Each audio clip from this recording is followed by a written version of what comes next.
Hey everyone, welcome back to Fandom Frontline. Today I'll be diving into the neon-drenched circuitry of Tron Ares, the long-awaited third entry in Disney's visually ambitious sci-fi series. And let me just say this right up front. Tron Ares is a movie that feels like standing inside a computer dream. It's dazzling, chaotic, often overwhelming, but if you surrender to it, it's pure sensory cinema. So let's power up, jack in, and see what happens when light meets flesh in Tron Ares. The original Tron from 1982 imagined what life inside a computer might look like. Tron Legacy in 2010 gave that world a pulse. Sleek, emotional, and soundtracked by Daft Punk. Now, Ares turns the dial all the way up as director Joachim Running takes us into yet another neon storm of color and sound. The visuals are astonishing, perfect for IMAX. There's a kinetic beauty to how every light trail, every reflection, and every frame seems designed to overwhelm your senses. And then there's the sound. Nine Inch Nails takes over scoring duties from Daft Punk, and it's perfection. Trent Reznor and Atticus Ross craft something mechanical and mournful, mixing industrial grit with analog synth. It's one of the year's best soundtracks, a true evolution of the Tron aesthetic. But the story? Well, that's where Ares gets complicated, both literally and figuratively. Two mega tech companies, Encom and Dillinger, are locked in a race for digital supremacy. Their goal? To unlock the Permanence Code, a secret piece of programming Kevin Flynn, yeah, Jeff Bridges' characters from the original, created decades ago. Whoever finds it controls the power to make artificial creations permanent. No more fading into ash after 29 minutes.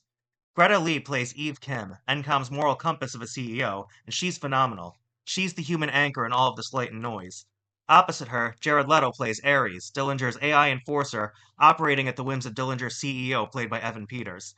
Ares is a being made to serve, but slowly he starts to question his existence. He doesn't want to just follow orders, he wants to feel, to be. And that simple desire becomes the film's emotional spine. It's as familiar as Pinocchio, tragic, and when it works, it's genuinely moving. But the real magic of Tron Ares lies in how it blurs the line between creator and creation. Greta Lee gives the film its heart. Her character sees Ares not as a threat, but as a reflection. She believes in connection, not control, and she's the soul of the story. Leto, meanwhile, brings an eerie grace to the role. He moves like a god who doesn't understand his own divinity, part soldier, part philosopher. Their partnership gives the film weight, evoking that between Flynn and Tron in the 1982 original, even when the plot slips into technobabble territory.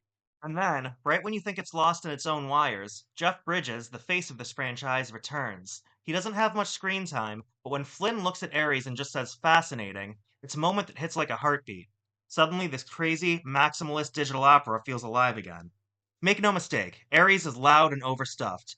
The editing is breathless, and the action sequences sometimes blur together into a 2 hour sensory overload. But the excess is kind of the point.